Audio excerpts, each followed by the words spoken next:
primeira vez que vim ao Brasil foi em 2012, esta é a 15ª, e a primeira foi em Goiânia. Jamais me esquecerei que quando comecei a apresentar, o professor Ricardo Teixeira traduzia. Assim, mas eu disse isso, Ricardo, falas muito enrolado, ninguém te compreende o que estás a dizer. E então eu estou a tentar falar pausado, não é? Vou tentar. O que vou partilhar convosco é um único diapositivo. Depois eu vou saltar em muitas partes da apresentação para mostrar um pouco como é que eu tenho, pessoalmente, e não só, construído a rede de pesquisa.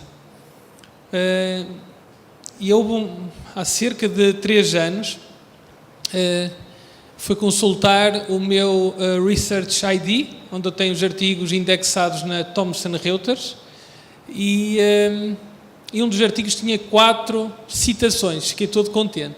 Eram autocitações. Fiquei irritado, ou seja, o artigo é citado por mim, mas ninguém lê aquilo. Como é que pode ser?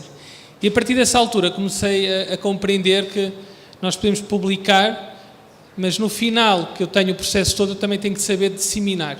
Não é? E aqui que entra o título e o desafio proposto pelo Francis Lé, que é a Rede de Pesquisadores de Eficácia para Publicações Internacionais. Não?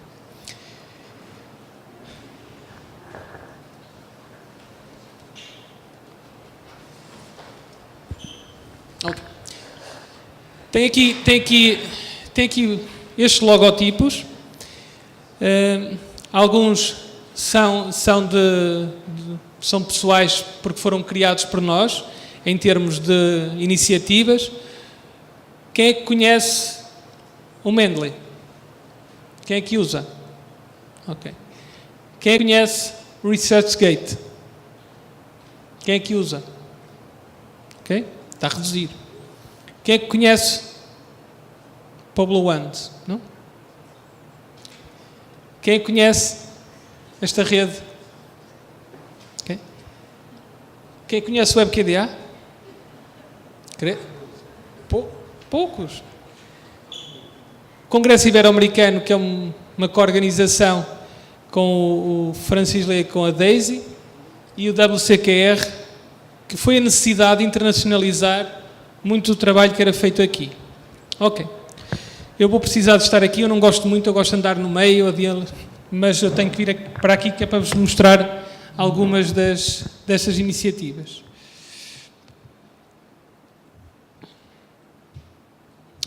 O ResearchGate é gratuito, vocês podem se registar. Se quiserem fazer publicidade institucional lá, vão verificar que o gratuito é muito caro. Já tive essa experiência. E ele tem uma parte particular, é que vocês podem alargar as vossas redes através do registro, podem publicar, e ele cria um status em que vos dá uma pontuação que pode ir até 32. Reparem que todos estão aqui associados, têm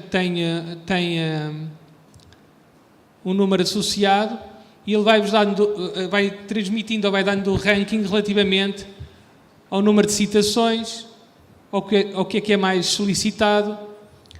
Mesmo que o artigo que vocês produzem seja colocado aqui, não seja de uma publicação aberta, vocês podem colocar o resumo. O que me tem acontecido é que eu nunca tive tantos contactos de investigadores em diferentes cantos do mundo. Jamais eu recebo uma mensagem, alguém solicitou para que possa partilhar este artigo. Se não conhecem, registem-se, coloquem aquilo que vocês têm publicado, e as publicações podem ser deste género aqui. Vocês podem usar um pré-print. Espera aí, desculpem. Desculpa porque é o PowerPoint.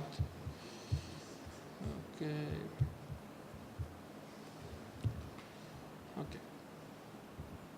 Aquilo que eu descrevi agora vou mostrar. Ok. Isto é o status. Ele permite acrescentar e verificarem a vossa estatística, apresenta o H-index e depois permite adicionar até apresentações de PowerPoint, vídeos, não tem que ser unicamente artigos. Vocês estão familiarizados com o pré-print? Já ouviram falar em pré-print? Não? Ok. O pré-print é uma avaliação informal daquilo que vocês pretendem publicar formalmente e de forma sumativa numa revista. Vocês partilham provisoriamente o artigo aqui no ResearchGate como pré-print e pares com interesse no vosso trabalho vamos dar feedbacks para vocês melhorarem o artigo antes de submeterem à avaliação. Já a Cielo já começa a abrir a possibilidade de submeterem manuscritos como pré-print. Isto é uma forma de publicação que começa a se disseminar por várias bases de dados. Este é o caso, eu posso colocar aqui um draft do meu artigo antes de ser avaliado, é o que diz aqui, estão a ver? Okay? Por isso, vocês têm um trabalho, não estão seguros, estão a apostar naquele artigo para uma revista indexada e têm necessidade de melhorar o mesmo. Avancem primeiro com pré-print, ok? Se quiserem, eu posso depois falar um pouco sobre os tipos de avaliação, de artigos que existem. Esta parte é interessante porque torna-nos de alguma forma competitivos naquilo que nós produzimos, mas também colaborativos, não é? Eu começo a mudar a minha imagem do que é competição saudável. Eu acho que é preferível agora uma colaboração saudável. A competição trabalha com outros valores e atitudes que por vezes não são muito corretos. Até eu tenho aqui o status, posso consultar o meu histórico, né? Ele mostra-me quantos, a média de pesquisadores tiveram interesse, número de citações, recomendações, né? E leituras. E depois mostra-me também a outra rede de contatos que eu tenho. Por isso, o ResearchGate é bom para vocês partilharem o que publicarem e alargarem a rede de pesquisadores. E quem são os investigadores que eu sigo e o tipo de artigos que eu posso ler, ok? Este é um artigo aqui da Maria Cecília Sousa Minaio e eu continuo aqui e tenho outros artigos que eu posso consultar, okay? Esta parte é interessante, pessoalmente, porque eu há 3 meses estava em 12 e então já estou em 15.3. O que me leva a quê? A pessoalmente ser disciplinado. Tenho um artigo novo e eu, além de colocar no meu indexador ao gestor de referências, eu coloco logo aqui. Porque depois surgem os feedbacks relativamente ao trabalho. Também é possível vocês recolherem dados do vosso grupo a partir daqui. Colocam uma questão e alguém colabora no vosso projeto e vocês usam esses dados para a vossa pesquisa.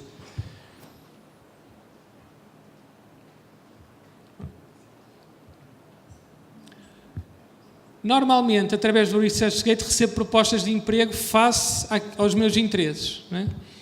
Então, em Portugal, não surge o convite para ser professor para dar cadeiras de metodologias. Parte-se do pressuposto que qualquer pessoa pode dar cadeira de metodologias, que é um pressuposto, na minha perspectiva, errado.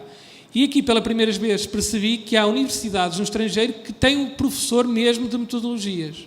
Há um cargo docente. Eu recebi uma proposta aqui para concorrer a um cargo de professor de metodologias, que eu pensava que não existia.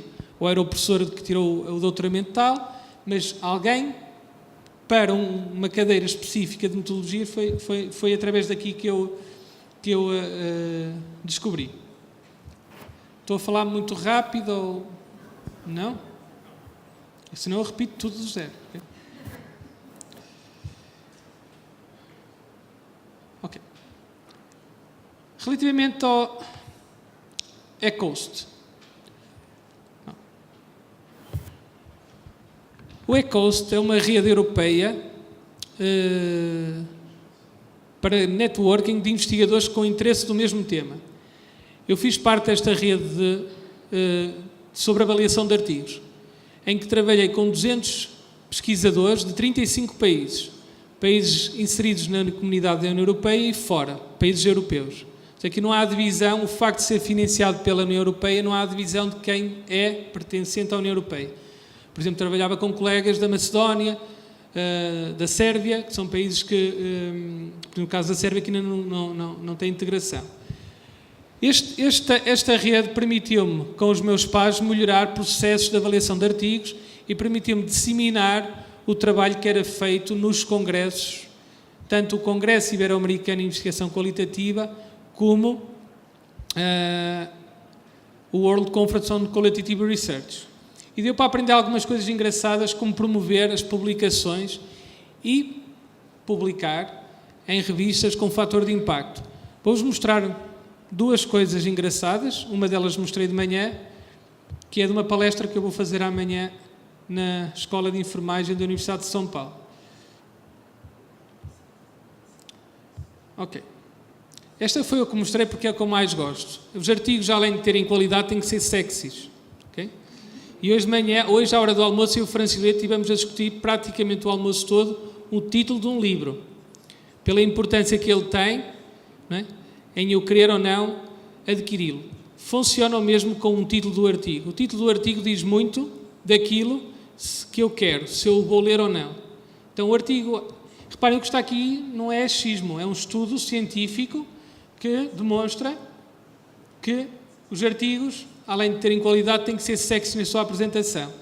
Outros estudos engraçados, neste caso aqui, numa revista de Química indexada na Sérvia, que diz que os artigos que são submetidos na quarta-feira têm uma taxa de aceitação maior ao resto dos dias. Ok?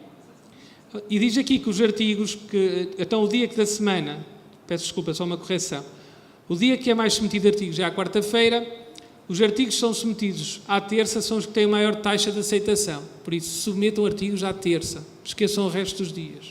É o resultado nesta revista. Eles foram verificar e fizeram um estudo durante não sei quantos anos que os artigos que tinham maior taxa de aceitação de publicação eram submetidos à terça-feira. O que deu para rir um pouco sobre isso, não é? Pronto, eu não vou mostrar nada mais disto, era só para mostrar o que a rede estudava. A rede tinha muitos investigadores que trabalhavam, na sua grande parte, em abordagens quantitativas. Se vocês forem aqui, podem consultar vídeos com apresentações, podem aprender muitas coisas na área da publicação de artigos, ao ponto que esta rede foi contratada pela Wiley Springer para fazer estudos sobre as publicações. Okay? Eu nesta parte aqui apresentei alguns trabalhos produzidos em coautoria com a Daisy e com o Francis Lê e depois dei continuidade à melhoria do processo. Vi trabalhos desde simuladores com inteligência artificial para medir o stress dos parceiristas que avaliam artigos, como é que influencia ou não a decisão do artigo, até trabalhos com abordagens completamente diferentes. Por isso consultem isto. Ele tem uma rede enorme. Eu não sei se esta rede permite que pesquisadores estrangeiros possam participar fora deste fluxo de países, porque a rede é financiada, não é? Eu pago para ir a uma reunião, por exemplo, foi uma reunião, a última foi em Roma, eu pago e depois a União Europeia devolve-me o valor até um determinado patamar, não é? Por exemplo, estadia, se eu me desloco de avião e depois tenho ónibus e vou de táxi, eles não devolvem. Mas, por exemplo, estadia, dão-me um valor fixo para estadia, mesmo que eu durma na rua, eles não querem saber. Mas permite concentrarmos uma série de pesquisadores e convidar oradores e discutir durante 3 dias a temática do peer review. Isto é uma das ações de dezenas. Existem dezenas de ações na Europa que estudam tudo o que vocês possam imaginar. Consultem aqui este endereço e podem procurar alguma ação e verificar se ele permite ou não pesquisadores de fora. Eu normalmente pesquiso ações que me possam incorporar e faço o contacto para participar. Perguntas até agora? Ameaças é no fim, não é? As ameaças são sempre no fim. Ninguém? Ok.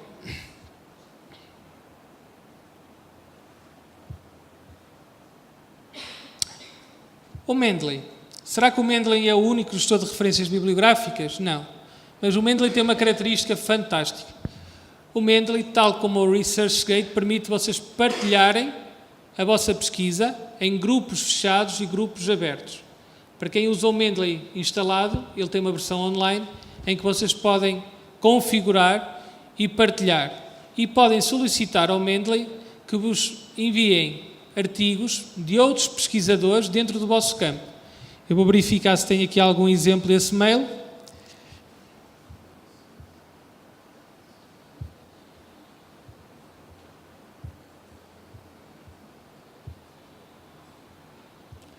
Ok. Está aqui um exemplo. O Mendeley enviou-me este mail em que eu tenho aquilo que eu quero receber e recebo estes artigos. Ok?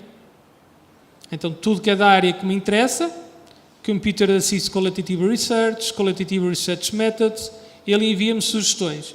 E ainda me pergunta se eu quero ver mais sugestões de artigos. Este tipo de partilha eu faço com o que publico e pode ser aberto para a minha rede dentro do Mendeley, que é uma rede diferente do ResearchGate, mas que pode ter as mesmas pessoas, eu não sei. O que me interessa aqui, de alguma forma, é que alguém leia e cite, para não acontecer aquilo de ter 4 autocitações num artigo que está indexado. Eu consegui indexar o artigo, gosto ainda do artigo, mas ninguém o lê. E eu pergunto, para que é que serve? Então eu comecei-me a preocupar muito, desde há 3 anos, em disseminar. Por isso é que estas informações aqui interessam-me, eu posso gravar diretamente a referência no Mendeley e a partir daí fazer esse trabalho. Quem é que usa o Mendeley e usa este tipo de partilha, de informação na versão principalmente que está online? Quem usa? Muito bem. Este é muito recente, eu estou registado para a avaliação e também foi na rede de avaliação de artigos que eu comecei a entrar nesta rede. Fui recebendo alguns mails para definir o meu perfil, para saber como é que poderia colaborar. É algo que vocês podem explorar, é aberto, estão a ver aqui? Desculpem. Vocês têm que me dizer quando não aparece nada.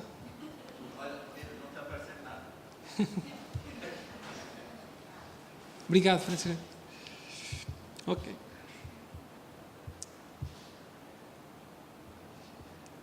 Vocês podem criar o vosso perfil, ok? E depois trabalhar aqui a parte de metrics, está muito associado à avaliação de artigos e fazer uma série de trabalhos. Atualmente a rede tem 575 mil investigadores e tem uma série de informações que vocês podem consultar.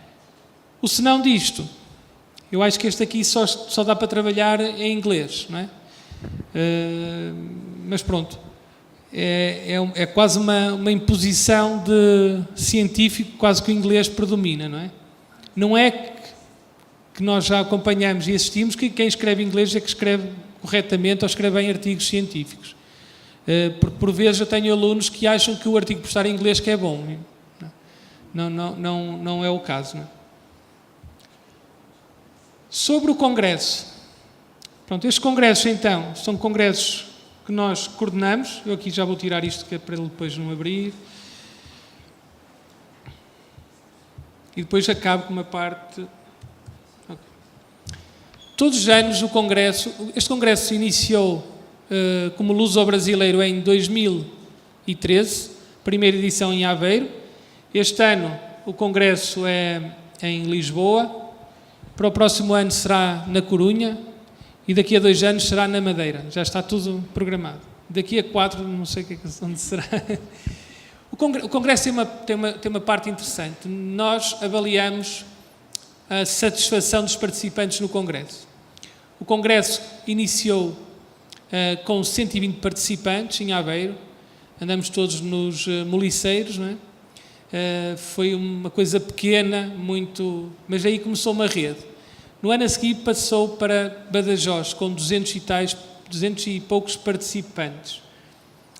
No primeiro ano, começamos a trabalhar com uma revista, a revista da Universidade de Aveiro, Indagácio Didática. No segundo ano, tínhamos 6 revistas. Continuou o congresso, passou para Aracaju. Em 2015, 350 participantes. E as revistas passaram quase para 20, como parceiras. Da Aracaju passou para o Porto, com a crise económica a surgir de uma forma muito acelerada aqui no Brasil, que é onde tinha a sua maior massa de pesquisadores. Eu estou-vos a contar esta história por um motivo. Não é para fazer um conto de fadas, é mais para explicar o que é que aconteceu. O Congresso no Porto teve 450 participantes, quase 30 revistas, mais a Springer, com uma edição especial da Springer, que todos os anos temos organizado. Em Salamanca, 475. No ano passado foi em Fortaleza 300 participantes. Não é? Reduziu. E muitos amigos meus do Brasil não querem o Congresso no Brasil, porque é o mês de julho, há outros interesses, não sei. Pronto. No Brasil o Congresso teve uma queda e em todas as avaliações que fizemos, sempre deduzimos que os pesquisadores iriam ao Congresso por esta parte que está aqui. Ter a possibilidade de publicar numa destas revistas, sendo que muitas delas são Qualis A1. Por exemplo, a revista Lusófona de Educação é Qualis A1. Todos os anos publicamos 5 a 6 artigos Qualis, nesta revista Qualis A1, os melhores artigos de educação do Congresso. E sempre pensei que quando colocássemos ou aplicássemos o inquérito pelo questionário, que a resposta é: eu participo no Congresso porque me permite publicar em revistas com fator de impacto. Não foi a resposta. Sabe qual foi a principal? Networking, possibilidade de criar redes e partilhar os meus trabalhos. Foi os mais votados. As revistas surgem num terceiro ou no quarto. A realidade é que este Congresso tem uma rede criada, cada vez mais forte, em que eu sei que todos os anos eu vou encontrar determinadas pessoas para trabalhar e alargar a rede. E cada vez mais surge, neste crescimento do Congresso, o processo contrário. Cada vez mais são as revistas e cada vez mais são os parceiros. Não é? Estão a ver? E só não são mais parceiros porque nós não... A UNASP está aqui desde o ano passado, por isso faço um desafio a publicarem e em julho participarem no Congresso Ibero-Americano, que será em Lisboa. Por isso as redes estão criadas, há projetos que eu estou a acompanhar que surgiram em 2013 e a rede continua, com pesquisadores. Neste Congresso participam mais ou menos pesquisadores de 20 países, e então é interessante ver projetos que misturam os idiomas, não é? É interessante ver alguém que está a trabalhar. Por exemplo, eu tenho agora uma rede de um projeto com um grupo do México e agora estou a trabalhar com alguém do Chile e da Colômbia, né, com interesses comuns. Então, o Congresso é um potencial para vocês criarem redes, fazerem contactos. Submeter o artigo só para apresentarem ou não estarem presentes é perder uma oportunidade de alargarem, de fazerem contactos. Se não fizerem contactos, podem ter um bom artigo, mas depois não conseguem outros potenciais que o Congresso permite. E muitos desses potenciais são possibilidades financeiras. Nestes contatos, muitas vezes consegue-se compreender determinado financiamento para determinado projeto, que tendo um pesquisador que não seja daquele país internacionaliza, ou seja, o fator de se conseguir financiamento para o projeto aumenta, não é? A potencialidade. Por isso os congressos, no caso do Congresso Ibero-Americano, funciona, obviamente, neste caso, pela rede e não só pela publicação. Aqui vou ser muito rápido e depois vou para a parte final.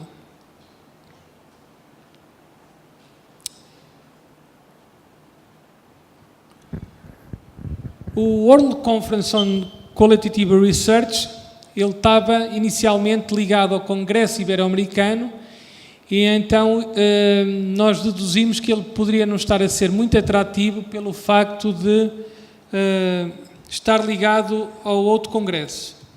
Então fizemos e organizamos e começamos a organizar um congresso em separado para alargar a rede de pesquisadores qualitativos ou com abordagens mistas. O congresso no ano passado, em outubro, em Lisboa teve 150 participantes e um número engraçado de países, 50. Eu podia ter 150 participantes e ter 3 países, mas não, tinha 50. Desde pesquisadores da Nova Zelândia, Austrália, Catar, Nigéria, ou seja, fantástico. O número, para o número de participantes e a rede, Filipinas. Está aqui, olha, podem conhecer, é uma pessoa muito dinâmica, que é aqui o Safari, a qual nós estamos a fazer uma parceria para alargar redes, tanto a ele alargar a rede ao Congresso e nós alargarmos aos países da Ásia, especialmente do Sudeste da Ásia. Ele trabalha muito com ética e a conferência nas Filipinas, de 23 a 25 de Abril, é sobre ética. Reparem, se eu não fosse o Congresso, eu não conhecia o Safari, mesmo sendo adventista. Não é?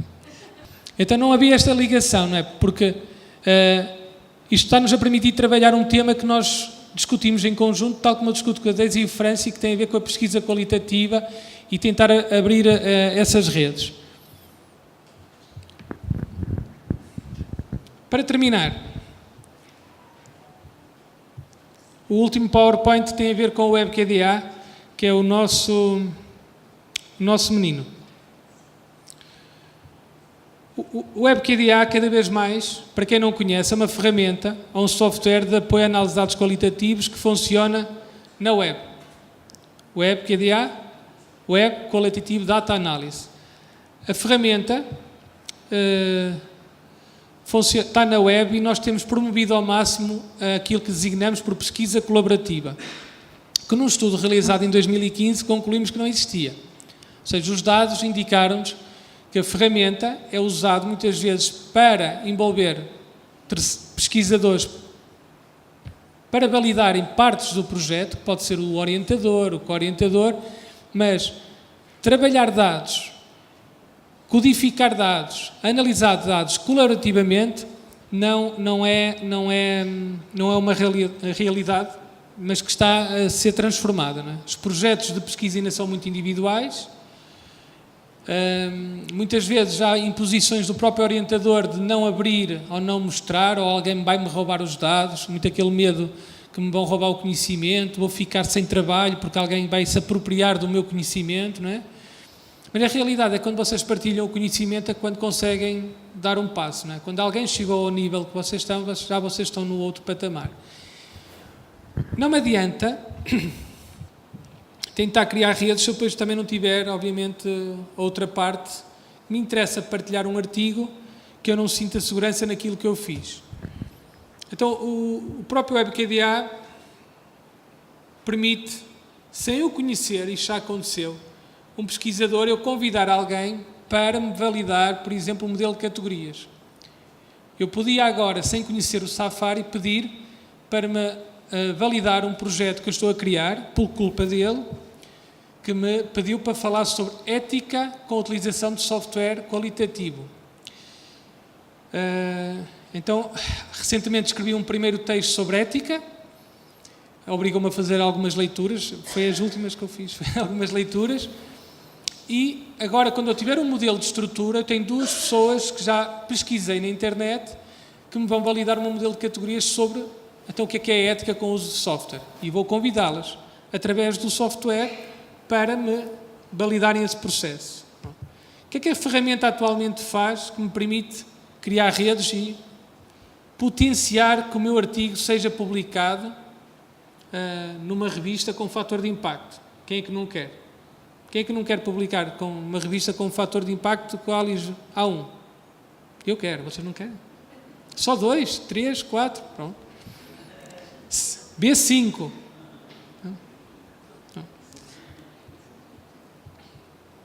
Querem um exemplo de uma revista que começou a colaborar com o Congresso, que era B5 e atualmente está em Scopus e Qualis já 2, em ensino? E ninguém queria publicar na revista. Estamos a falar em 4 anos.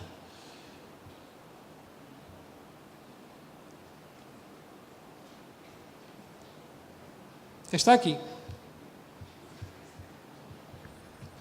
Iniciou com B5,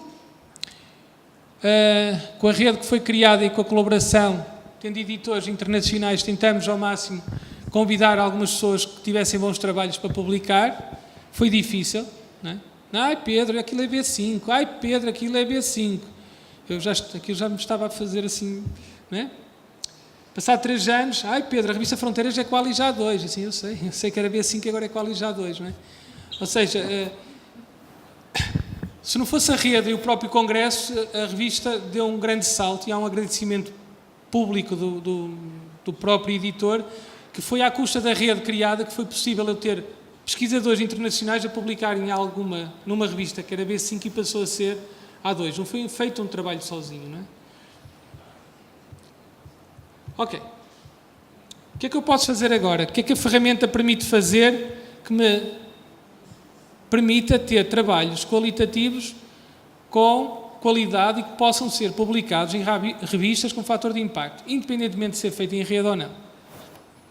Querem sugerir o que é que um artigo qualitativo necessita ter, que características tem que ter para ser publicado numa revista com fator de impacto?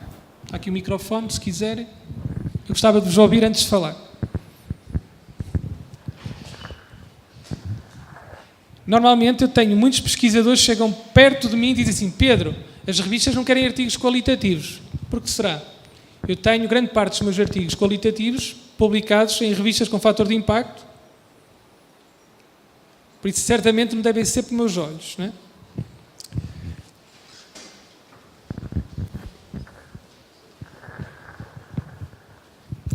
Eu vou tentar arriscar. Nós temos trabalhado com artigos qualitativos e quantitativos. Eu sou da área quantitativa, mas eu estou aqui para representar o meu grupo também da qualitativa no grupo de pesquisa. E o que a gente tem usado é um software QuantiQuali da Faculdade de Saúde Pública. É o do Lefebvre. Então, assim, eu acho que isso ajuda um pouco a gente ser aceito, ou as nossas publicações serem aceitas. Então, acho que o software vai nos ajudar muito. Eu estou curiosa para saber dessa análise sua aí. Obrigado. Mas, quando apresentam o artigo, apresentam o artigo em termos metodológicos como uma abordagem mista, método misto, teoricamente definido, mas apresentam com uma abordagem mista, sendo o artigo podendo ser mais quali e menos quanti. Fazem essa relação de métodos mistos? Sim, mas se fazem a abordagem teórica ou referenciam o que tem sido escrito sobre métodos mistos, usando ou o artigo é mais quanti ou mais quali? Ok. O Quali Quanti Soft do casal Lefebvre faz análise do discurso do sujeito coletivo. Sim. E tem um aspecto quantitativo, né, sobre... não se pronunciaram, mas uma das coisas que nós, né, que trabalhamos nessa área do qualitativo e temos lido muitos artigos acerca das grandes dificuldades de publicação nessa área, um dos argumentos que muitos, não é, avaliadores e editores e às vezes mesmo os próprios comentadores dessa análise comenta é a falta de rigor. A falta de rigor e qualidade na análise qualitativa dos dados que são obtidos, ou por entrevistas, ou por discursos, ou por textos. Então, o que tem sido muito comentado é a falta de rigor, que muitas vezes fica em volta dos achismos, não é? A forma como muitos autores de artigos publicam os dados qualitativos fica muito em torno dos achismos, e não são muito efetivos, muito rigorosos na qualidade da apresentação da análise. Alguém mais quer falar? Ok. O que nós temos acompanhado em termos da evolução, da melhoria da qualidade de artigos qualitativos ou com abordagens mistas, tem a ver com o que a Daisy falou, não é? E também tem a ver com uma mudança que, se eu não me aproprio ou não tenho conhecimento de como usar uma ferramenta, seja essa ou seja outra qualquer, eu tenho dificuldade muitas vezes depois de criar uma boa discussão. Então, muitos dos artigos que têm sido rejeitados no Congresso Ibero-Americano em Investigação Qualitativa são artigos que simplesmente escrevem resultados, mas não os discutem. Até fazem uma boa abordagem teórica por vezes, mas depois, na parte de resultados, esqueceram tudo que disseram para trás. É como aquela parte não tivesse interferência no restante. Então não há uma coerência e não há essa discussão.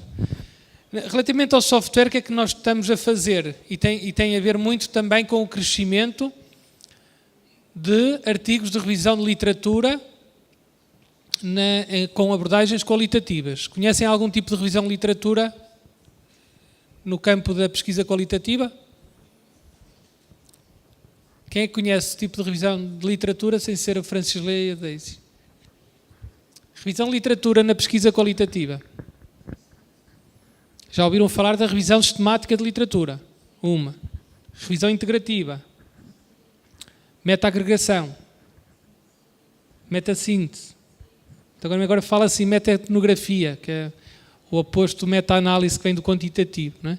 Então, o que é que nós estamos a fazer agora? Nós estamos a fazer o estudo de revisão que permita o próprio pesquisador, através da ferramenta, envolvendo sendo sozinho ou com outros pesquisadores, no caso de revisão de literatura, de sistemática de literatura, normalmente implica 2 pesquisadores. Estamos a tentar que o próprio pesquisador possa fazer a revisão de literatura com a ferramenta e, quando fizer a recolha de dados empíricos, possa criar a discussão através do software. Por exemplo, só para dar aqui um exemplo rápido. Para quem falou do Mendeley, não é? Eu vou abrir aqui o Mendeley. Eu posso ir ao meu Qualys, posso ir à Scopus, ao Web of Science e abrir... Deixa eu ver se ele está aberto.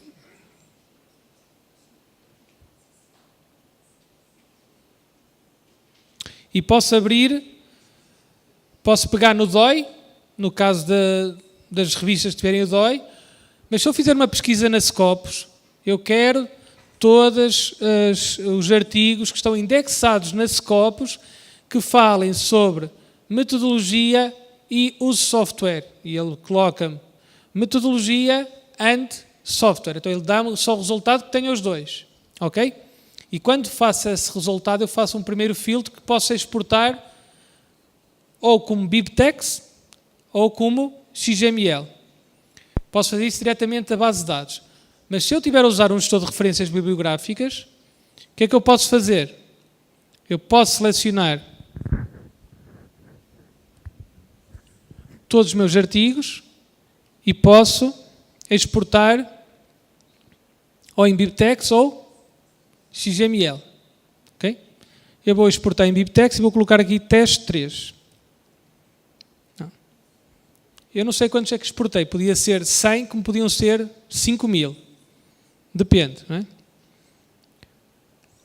Aqui, por exemplo, no caso do WebQDA, o trabalho que temos feito e estamos agora a fazer é permitir então que ele me importe estes metadados. O que é que ele vai importar? Vai-me importar todos os metadados que estão associados também ao DOI. Título, palavras-chave, resumo. Correto? E ele está a carregar. E quando ele carregar, o que é que ele me vai fazer? Ele carregou-me os metadados e, ao mesmo tempo, criou uma pasta nos escritores que me dá a seguinte informação. Deixa eu só ele abrir aqui. Ele cria uma pasta chamada Revisão Literatura e cria-me, e vai ao metadado e diz-me, do que importou tem 95 artigos de periódicos, 5 de livros, 8 de artigos em conferência e tem os anos todos. E estes são os autores. E estas são as palavras-chave, que é aqui em baixo. Estão a ver o que ele carregou? Depois, o que é que eu posso fazer com isto? Estamos na primeira parte, revisão, seja sistemática, integrativa ou revisão.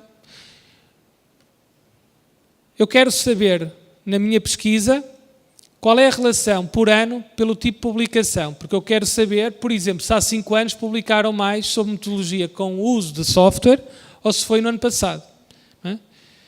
Então eu venho aqui, seleciono o que pretendo importar. Por exemplo, digo que quero o tipo de artigo. Nas colunas, quero o ano. Já está aqui marcado, ok? Até posso verificar que está aqui 2 metadados errados. Reparem, o ano não está completo. Permite-me o quê? Validar internamente que este dado não foi bem introduzido ou diretamente da base de dados ou no meu gestor de referência, então posso corrigi-lo. E que quero saber a relação. Aqui uso um operador booleano. Não é? Clico em guardar e agora vou correr o resultado.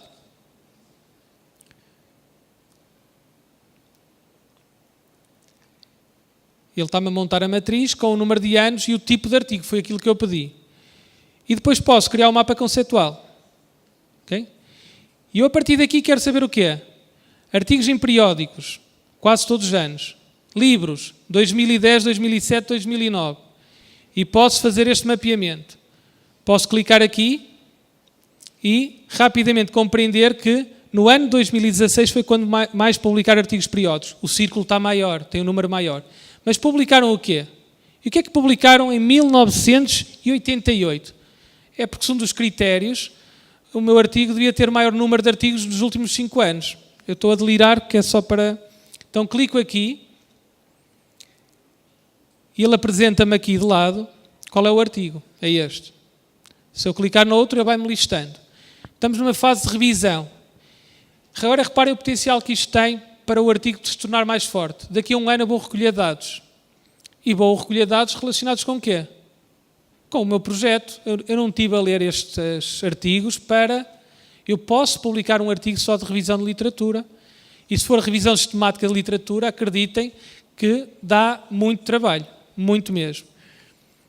Quando eu recolho os dados, eu posso mais tarde compreender ou a criar a discussão a partir daqui. Porque eu posso fazer o cruzamento do que analisei com os dados empíricos e daquilo que foi dito através dos resultados desta revisão sistemática. Ou seja, o que é que eu estou a mostrar aqui? Aquilo que a Daisy falou. Eu, quando coloco isto no meu documento escrito, eu estou a transferir para o meu leitor que sou credível naquilo que apresento. Porque eu estou a criar discussão, estou a ser rigoroso na forma como apresento os dados. Obviamente que eles podem ser discutíveis, mas eu tenho uma estrutura que está montada. Então, as ferramentas apoiam nisso, independentemente da ferramenta, elas permitem isso. Eu podia mostrar aqui mais algumas coisas, mas é só para concluir que não me adianta fazer o melhor artigo se eu não conseguir disseminar. Não é? Por isso, falamos muito no H-Index. É uma coisa que por vezes esqueço, mas tenho sorte de ter alguns colegas que me lembram no departamento. E isso é mesmo se aquilo que nós escrevemos, além de ter qualidade, é consultado. Não é? Ele tem qualidade quando é avaliado pelos pares e é aceite, mas interessa-me também que a minha rede aumente com as leituras que são feitas. Isso tem acontecido essencialmente através do ResearchGate. Quando eu publico numa revista aberta, partilho o artigo e a seguir tenho contatos para me fazerem perguntas sobre o artigo. E essa rede tem aumentado e o número de citações daquilo que eu tenho escrito tem aumentado, porque escrever para mim não... E a quantidade de publicações que são colocadas na rede todos os dias, podemos estar a falar de milhares de publicações, permite que os nossos artigos se tornem de qualidade, mas também sexys. Então tenho que fazer chegar ao meu leitor. Eu penso que, não sei se queres que eu acrescente mais alguma coisa ou... Obrigado, Pedro.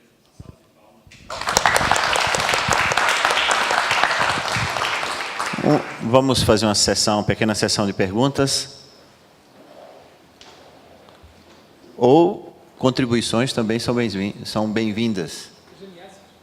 Ameaças de morte, não.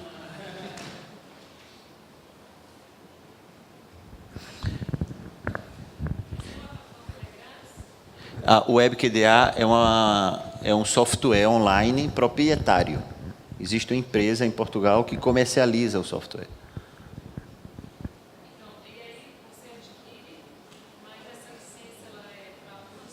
É tipo uma assinatura. É uma assinatura para uma pessoa. Não. Quantas máquinas... É uma assinatura. Já teve assinatura eletrônica de revista eletrônica, por exemplo? Alguma coisa eletrônica?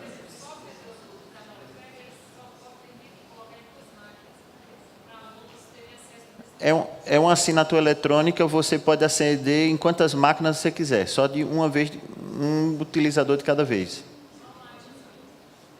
No site tem lá. É muito barato, é uma assinatura, que pode ser uma assinatura anual, semestral, trimestral. Aqui, tem mais informações? Distribui. Por isso é que ele tem algumas características de...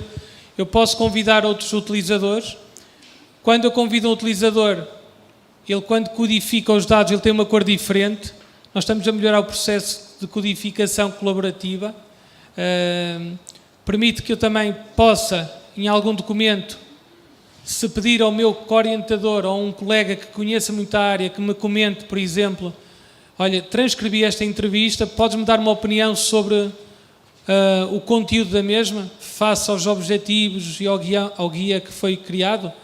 Então, esse outro utilizador, que não tem que ter licença ativa, se for investigador convidado, ele não tem que ter licença ativa, ele seleciona e pode acrescentar um comentário interessante, esta afirmação, lê o artigo X, e os comentários ficam listados. Ele tem aqui a possibilidade, a qualquer momento eu posso consultar o comentário, posso apagar, editar, e agora estamos a melhorar esta ferramenta também de responder. De eu poder responder ao comentário, olha, concordei, obrigado. E tem aqui mais outras funcionalidades que nós tentamos ao máximo que, em qualquer momento, o pesquisador possa convidar outros elementos a colaborar. Okay? Isto é em termos de ferramenta.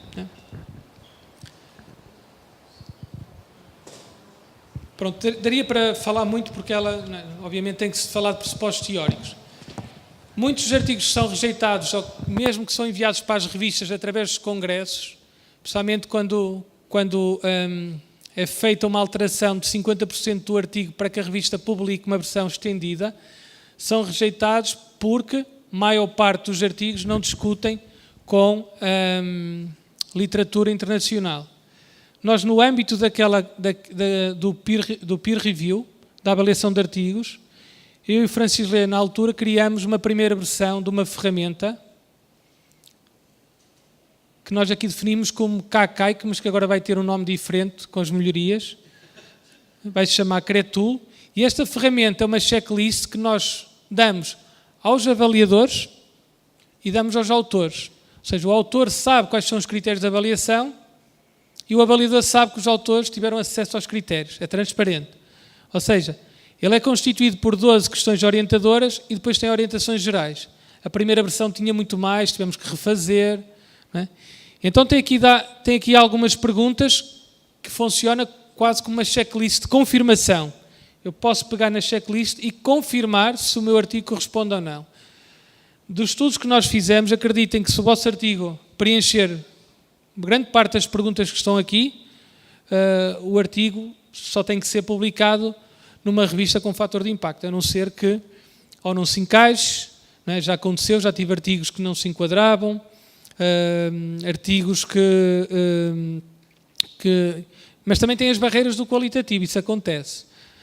Mas grande parte dos artigos, só para vos mostrar aqui um exemplo de um artigo que foi aceito agora num congresso na Malásia, que é um artigo com uma pesquisadora aqui da Escola de Enfermagem de São Paulo. É um artigo qualitativo publicado numa conferência que é praticamente artigos quantitativos, porque eu já fui a algumas e vou-vos mostrar qual é a conferência e pelo nome vocês vão perceber porque é que eu estou a dizer isto. E o artigo foi aceito já. Okay? Quer dizer que mesmo áreas antigamente muito fechadas a abordagens qualitativas, esta é a conferência, olha o nome da conferência.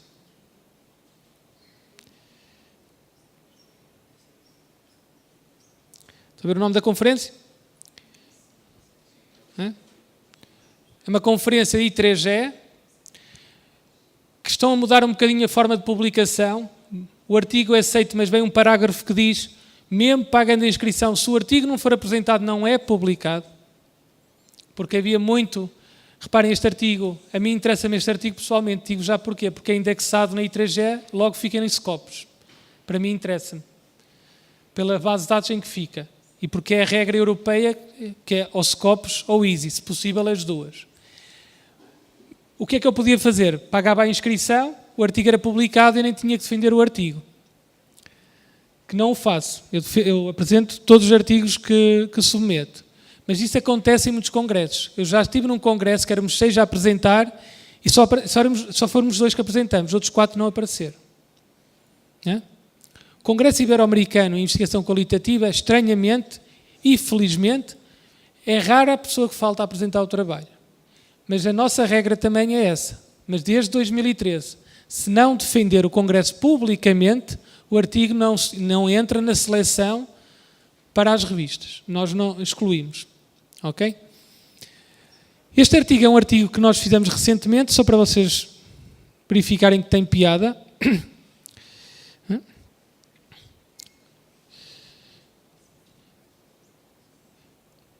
Okay. O artigo é um artigo de revisão sistemática de literatura, de artigos de revisão de sistemática de literatura que tenham usado ferramentas digitais. Então dá para verificar aqui, para quem quiser fazer revisão de literatura, que existem... Deixa-me só chegar aqui.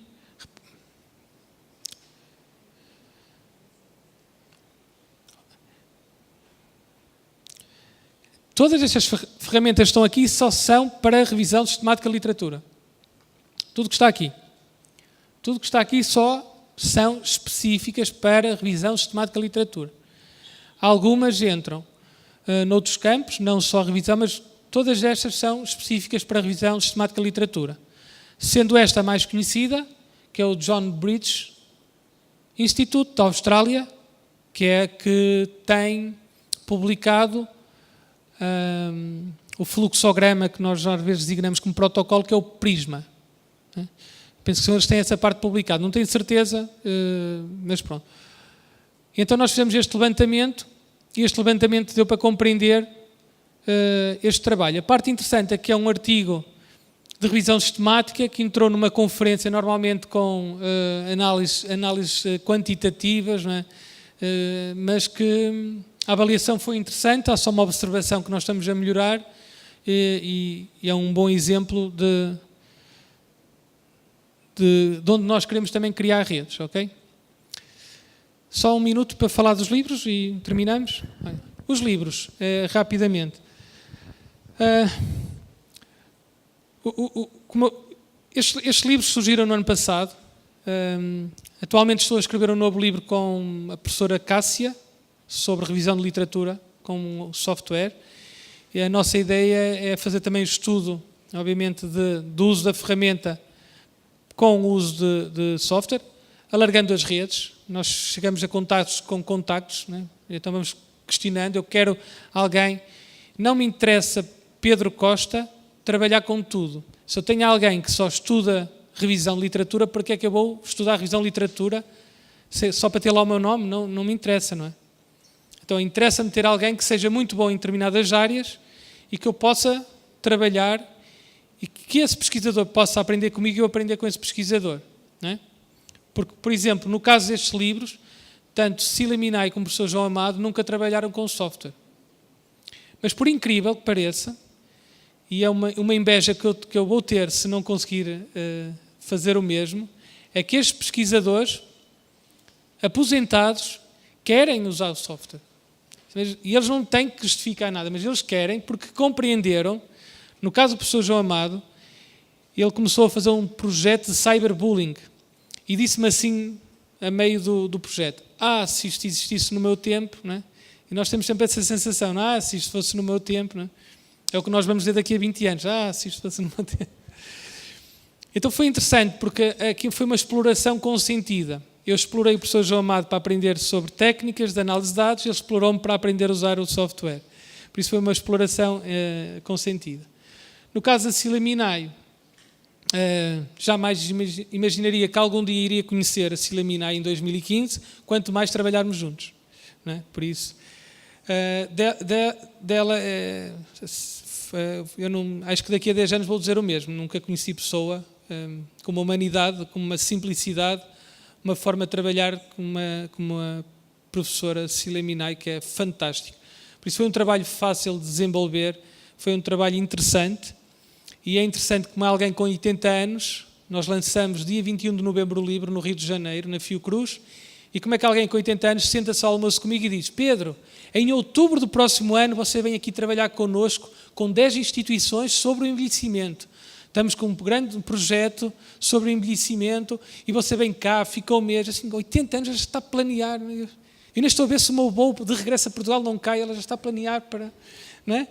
Fantástico, é fantástico. Então o trabalho com a professora e o livro que está ali é um empurrão para que vocês possam avançar noutras leituras. Não é? A professora Emiko, eu vou repetir o que disse de manhã porque vocês não estavam lá, na Unicamp. A professora Emiko da revista da Escola de Enfermagem de São Paulo fez o lançamento do livro em Salvador, 26 ou 27, foi 26 de novembro. E disse-me assim: olha Pedro, a parte da professora Cecília Minayo não é fácil, a tua é pior. E assim, como é que é pior? Aquilo tem lá o passo a explicar como é que eu posso analisar grupo focal, como é que eu posso analisar entrevista. Deixou-me ali assim um bocado preocupado, não é? E é bom levar estes chabanões de quem tem de fora para compreender. Eu continuo a achar que o livro é acessível, mas é uma síntese daquilo que vocês podem fazer, neste caso com técnicas que fazem uso do olhar, da empatia. Por isso foi um trabalho fantástico, não estando em causa a relação, obviamente, com o professor João Amado, mas no caso do livro da professora Minayo, há uma parte muito emocional daquele livro, pela forma como ele foi feito. Não é? Que depois teve um problema de saúde grave e o livro nunca foi colocado de lado. Não é? Tivemos que nos adaptar, mas ele está aqui e o livro que está assinado pela Minayo está numa montra fechada com 7 chaves, ninguém toca naquele livro, em que ela me chama parceiro de trabalho, em que eu defino por conquistar a confiança de uma pessoa com este tipo de, não sei se é estatuto, mas de conhecimento, já me mostra muito realizado, mesmo muito. Por isso, obrigado. Desculpem-me o português de Portugal, não é? Se foi rápido. Eu tentei partilhar aqui neste espaço só aquilo que eu tenho feito em termos de rede e aquilo que eu tenho feito também para que leiam aquilo que eu escrevo, não é? Não ficar nos 4 autocitações, não é? Eu leio o que eu escrevo, que é engraçado, ainda bem. Podia não ler, não é? E cito, não é? E cito. Mas tenho 40 anos, não é? Foi alguém que disse ao Fábio para colocar 2 artigos que eu tinha de usabilidade, porque nem ele se lembrava. Por isso, obrigado.